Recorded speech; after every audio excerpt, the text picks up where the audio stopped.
Good evening, everyone. How's everyone doing tonight? Fine. Good. Let me ask you a question. How many of you have dogs? How many of you have actually looked at your breed of dog? Just one? Well, that's better than none. I'll give you that. So as you all seen, I did have my partner in crime, Rigger, but she's being a little goofy tonight. So she's out in the pickup now. So tonight I'm going to talk to you about the German Shorthair Pointer. There we go. Now this speech is going to be on where they came from, what their purpose is for, and where they are now.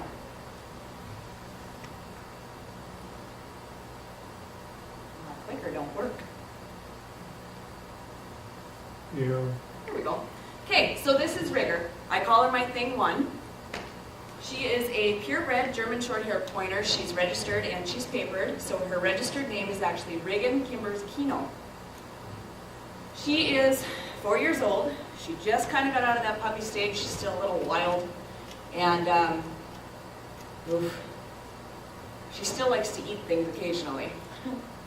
She was actually abandoned for being the runt. I found her on Bizman for giveaway. She was in a litter that was a high prestige litter, and they didn't want the runt. So I ended up getting her for nothing.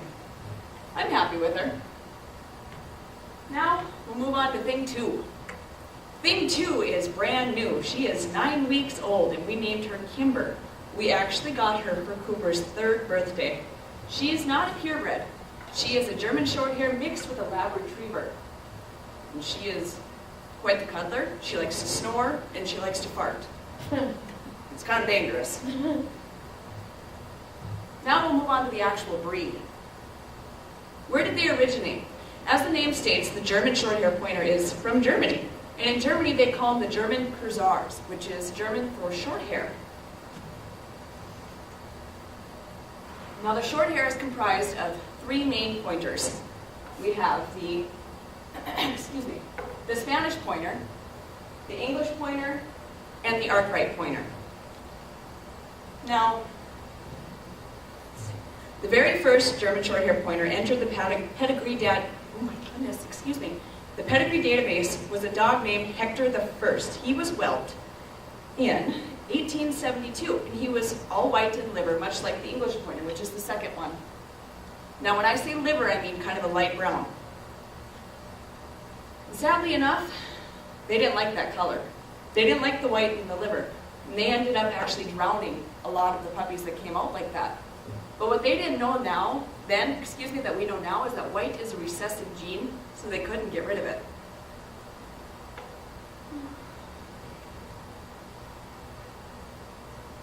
So in 1912, the Germans were afraid that they would lose all of their color in their breed. They were afraid that the white would actually take over.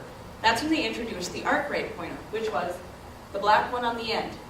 And if it wasn't for that dog right there, I wouldn't have my black German Shorthair. And quite frankly, I think they're kind of neat looking.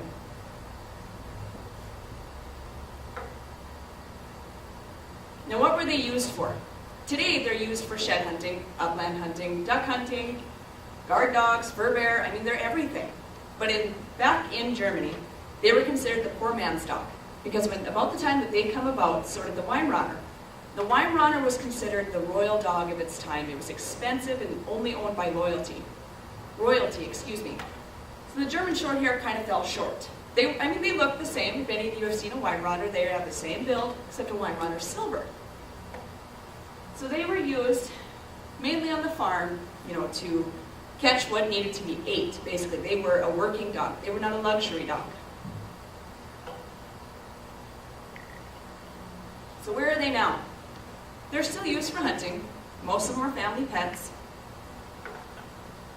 And there's a couple different variations in the dog, as I showed you from the different pointer hounds that were mixed in. We get the different color variations.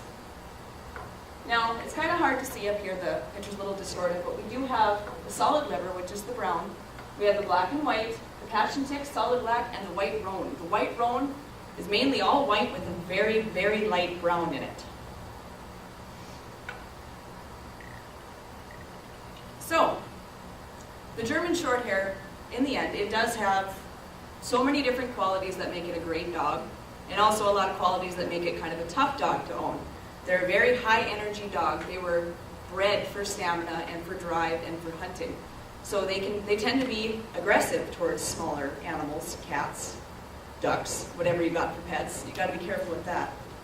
But they do require a little grooming, so that is a plus. They still shed like every other dog. And they have the webbed feet just like the retrievers, which helps them swim. But today, now I'm going to read off paper here quick, because this I want to make sure I get it. But today, unfortunately, there's a major social dynamic that is a significant threat to the German Shorthair worldwide. Societies are becoming less and less tolerant of hunting and hunters. As more and more people grow up in urban environments disconnected from nature and its harsh realities, this will likely continue. Unfortunately, hunting has all but vanished in the countries that were so important to the development of the Dutch Kuzaar, German pointer. Actually, Denmark has made it illegal, hunting in general. You can't hunt in Denmark, which actually surprised me. I mean, it's such a part of our way of life here.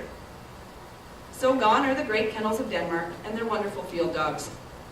The Germans haven't had bird hunting, as we know it, for a generation, and they are now forced by animal rights people to hold their prize killing of predator test outside the borders of Germany. Even Austria recently gave up gun ownership, and their fine GSPs will no doubt suffer from it. So I mean, it's all a decline all around us. To us, hunting's still a viable way of life. It's still a great hobby for most of us, but all around the world, we're losing it, which means we're losing the hunting dogs, which means we're losing these great companions that are not only family members, but working dogs. So I ask you, does a German Shorthair sound like a good dog for you? Think you can handle it? Yeah. Your mom's telling you no. That's all I got for you guys tonight. Thank you.